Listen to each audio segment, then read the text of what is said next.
What's up guys, my name is Josh and today we're going to be talking about the Massdrop Headphone HE-4XX. And like usual, if you want to skip to any particular part, go ahead and skip here. Now I do want to say before I get into the review portion of this that I will have a review and a comparison against the Massdrop Sennheiser HD-6XX. And those will be released in the coming days. Now that that's out of the way, let's go ahead and get into build.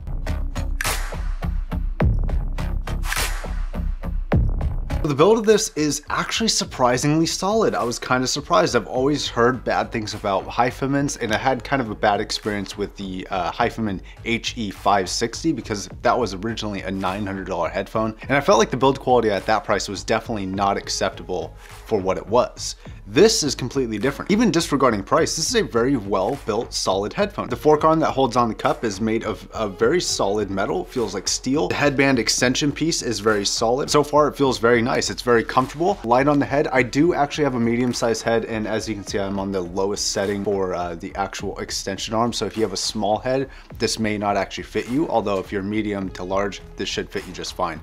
Very, very comfortable in my opinion. The headband does a good job of spreading the weight across the entire top of your head, not just on one or two particular places, and I think that's a huge benefit.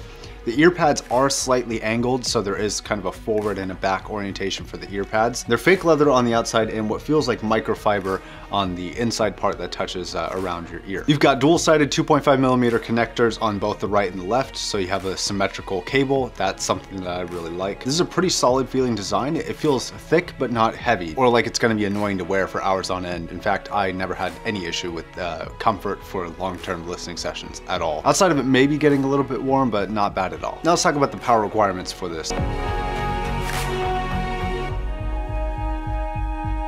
So this is a 35 ohm headphone with the sensitivity of 93 decibels. And in practice, honestly, you can drive this off a phone. Now, before I got this, I thought that sensitivity level was gonna mean that it was actually gonna be really hard to drive, because normally that's what happens with really low sensitivity headphones. But I was actually pleasantly surprised. I was able to drive this off of my phone with hardly any issues whatsoever. Now, although I could drive this off of a phone, I am going to recommend using an amplifier to really get the full benefit like usual with headphones of this caliber. Now let's get into sound, because that's where this actually gets really interesting.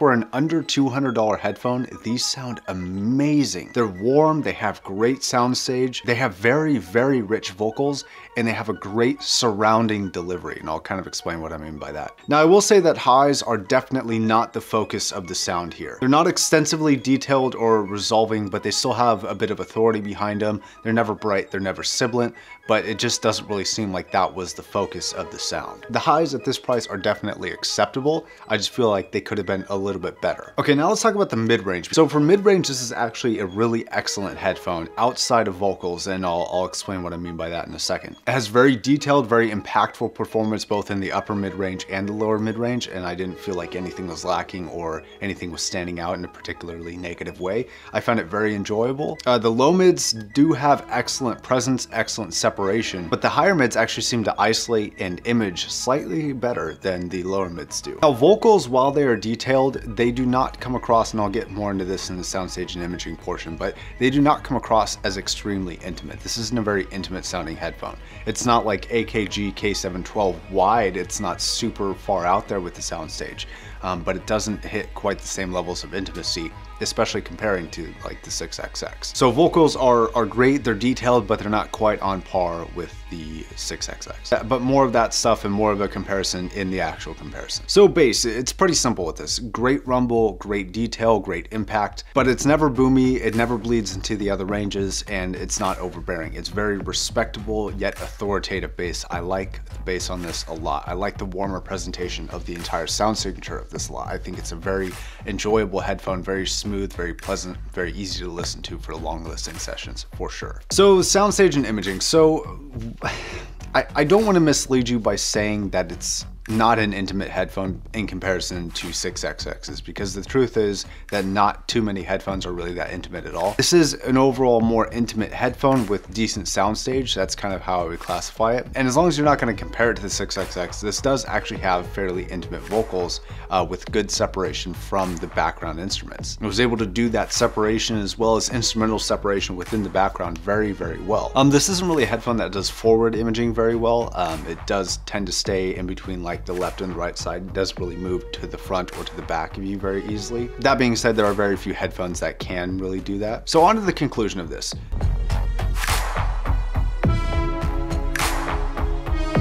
This is absolutely 100% worth the money. The only question is, should you save a little bit more and get the 6XXs? And like I said, I'm hoping to be able to answer that in the actual comparison between these two. If you want to stay tuned for that, if you're not already subscribed, hit that button. It helps me out, helps you out. But overall, these are great, phenomenal, warm headphones. They're very comfortable, they're very easy to listen to, but they're a really, really good sounding, very fast and easy to power cheap planar. Like, you can't really ask for much more with that. All right guys, that's probably gonna wrap it up. There's a lot more stuff that I do want to talk about with this headphone, but I will leave that stuff for the actual comparison. Like I said, 6XX is coming soon on Wednesday, and then the comparison will be Friday. And I hope you guys had a safe and fun 4th of July weekend. I will catch you guys in the next video. Thank you very much for watching.